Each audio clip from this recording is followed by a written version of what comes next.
In a fit of fury, my eldest daughter insisted I cut ties with her little sister, accusing her of pilfering her high school crush and appending her entire existence. The tangled threads of family drama began to unravel before my eyes. I clumsily stepped into this online arena for the first time, apologizing in advance for any typographical missteps, as I pleaded for judgment on whether I was the villain for refusing to mediate their bitter quarrel. I am the father of 2 daughters, for years apart in age. My firstborn, whom I'll call Serena, is now 29, while my younger, Nina, recently embarked on the journey of matrimony. For reasons shrouded in mystery, these sisters have not exchanged a word in 5 long years. A colossal holiday clash had driven a permanent wedge between them, a secret quarrel neither would ever fully reveal. After weeks of futile questioning, my wife and I resigned ourselves to their icy silence, accepting that they would attend family events like distant, unmoving planets, present in body yet void of connection. For 3 years, Serena has been marooned in the frozen expanses of Siberia, having seized a research opportunity too exhausting to abandon for a homecoming. Her only communion with us came via fleeting FaceTime calls, leaving her oblivious to Nina's blossoming romance with a man she once knew, Nina's now husband. That man, Matt, had once been Serena's classmate in high school, and my wife and I had taken an immediate liking to his articulate, driven manner. Fate had even reunited them at work, 2 souls recognizing shared memories of school days, which then evolved into a full-blown romance. Yet we kept their lives compartmentalized. Serena remained ignorant of Nina's new life, and vice versa, as it was painfully evident the sisters had long abandoned any desire for reconciliation. Then, unexpectedly, Serena's voice rang out in a hysterical phone call about Nina. Amid frantic accusations of my cold-hearted favoritism, she confessed that her teenage heart had once raced for Matt, and now she was convinced that his involvement with Nina was merely a stratagem to reach out to her after years of estrangement. Somehow, after high school, she'd learned of Nina's wedding, likely through mutual friends, for the sisters had long since blocked each other online, leaving only a few ties intact. In her fervor, she declared that destiny had bound Matt and her together, and that Nina was nothing more than an interloper robbing her of what was rightfully hers. With unyielding conviction, she demanded that I punish Nina by disowning her unless I released Matt from his marital ties. I initially assumed her words were mere exaggeration. Who could fathom a daughter demanding such drastic measures? Yet her tone brooked no irony. I snapped back, telling her her mind had betrayed her reason and that I would never stoop to such extremes. In retaliation, she hurled fresh accusations, insisting I had always favored Nina over her, a baseless claim meant only to cast herself as the aggrieved victim. I demanded that she only speak when not overcome by hysteria, then abruptly ended the call. I chose to keep that tumultuous conversation to myself that day. Nina seemed content, Matt appeared at ease, and even my wife was untroubled. I figured Serena's remote assignment in Siberia left her too incapacitated to act further, so I let the matter fade quietly, sparing them needless worry. Yet 2 days later, a terse text from Serena arrived, commanding that I disown Nina or else she would take matters into her own hands. Dismissing it as mere bluff, I warned that any further mischief would see her disinherited and, if necessary, behind bars. Satisfied that my ultimatum had silenced her, I believed the crisis had passed. Then, 3 days ago, Nina married, though not without Serena's desperate attempts to delay the ceremony, even planning to cancel it altogether. Fate, however, intervened as my wife and I arrived at the venue just in the nick of time. The wedding location lay far from our home, and while we had planned to spend the night before in a nearby hotel like the rest, our 2 senior German shepherds made it impossible to leave them behind. Our regular pet sitter was sidelined by a fractured ankle, and although our neighbor volunteered, he was due to leave on a business trip until the wedding morning.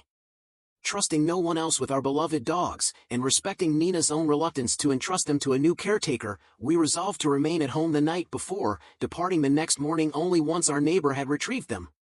Fortune smiled upon us when our neighbor returned by 8 o'clock, and we set off early for the venue. Arriving around 10 o'clock as the first guests began to gather, we noted that the exterior of the hall had already been lavishly decorated for the 11 o'clock ceremony. Expecting the interior to mirror the exterior splendor, our hopes were dashed by a shocking sight. Bold red graffiti, emblazoned with the phrase "boyfriend stealer," marred the wall behind the stage where Nina and Matt were to exchange vows. My wife and I were stunned, and I instantly suspected Serena's handiwork. I rushed to inspect the wall. The metallic tang of fresh spray paint was unmistakable. I declared to my wife that Serena couldn't be far off, and I was about to call the police when she cautioned that repairing the damage was more urgent than pursuing the perpetrator. We agreed to act swiftly before Nina's arrival. I instructed her to contact someone to cover up the vandalism, and if any guests arrived prematurely, I would stall them so they wouldn't glimpse the defacement. Our singular goal was to keep Nina oblivious until after the ceremony. I refrained from involving law enforcement, a decision I now question. The venue, separate from the hotel, maintained its own security, yet their head was delayed by traffic, a twist that inadvertently allowed Serena access. Amidst this chaos, by 10:15 my wife managed to reach sympathetic hotel staff who provided a large white screen, normally reserved for conferences, to cover the spray-painted wall.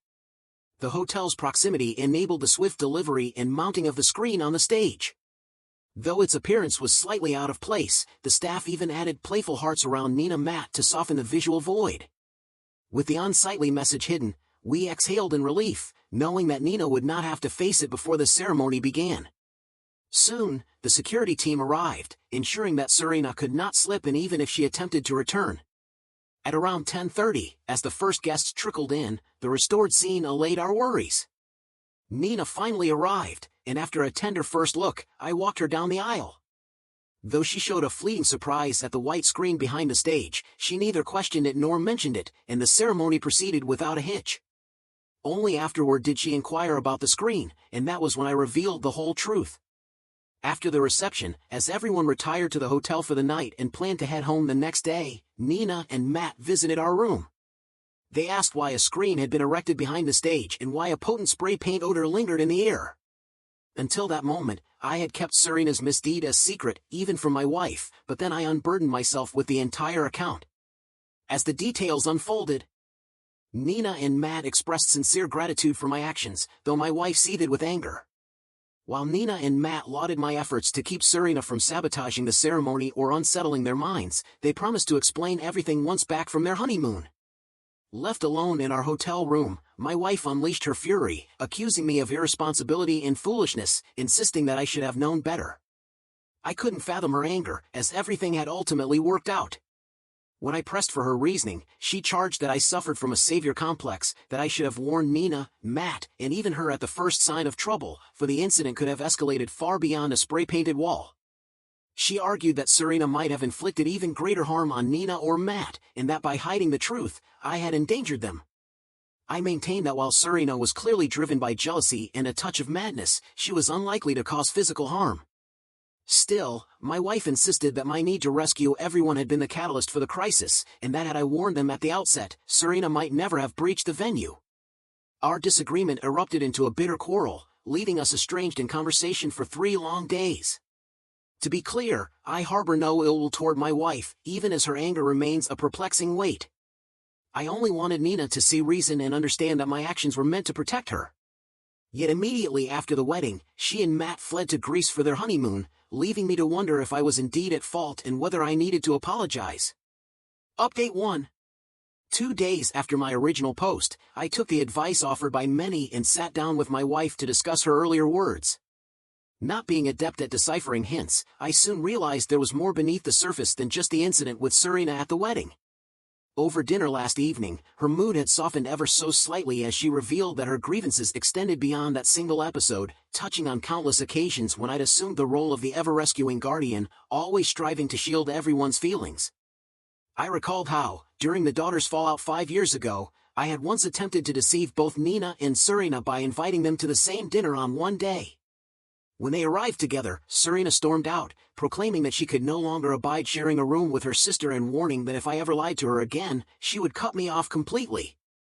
My wife insisted that my meddling was unnecessary. After all, they were both adults who had chosen silence over forced reconciliation. Though she had remained quiet then, she had silently hoped I would outgrow this habit. Reflecting on numerous past missteps, I realized the truth in her words and now offer my sincere apologies to her and plan to apologize to Nina and Matt when they return. I remain unsure of Serena's current whereabouts. I had deliberately refrained from calling the cops on the day of the wedding, aiming instead to spare Nina from a day ruined by police intervention. With Serena having blocked my number, I cannot ask her directly.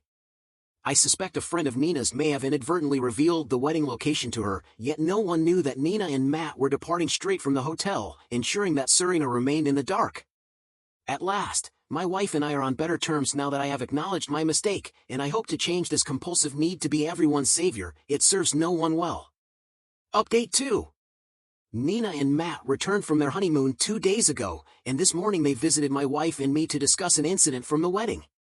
It was then that the root cause of the bitter rift between Nina and Serena finally emerged, a truth too painful for any parent to hear from their own children.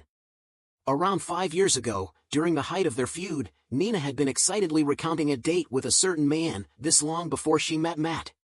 When she showed Serena a picture of him, Serena exploded, accusing Nina of betrayal when she discovered that the man had also been wooing her for months. Rather than vent her frustration on her then-boyfriend, Serena lashed out at Nina, accusing her of promiscuity and of stealing my affections. This wasn't an isolated incident. Serena recalled another episode when one of her exes remarked that Nina was more attractive, even though Nina, only 18 at the time while her boyfriend was in his early 20s, had never flirted with him.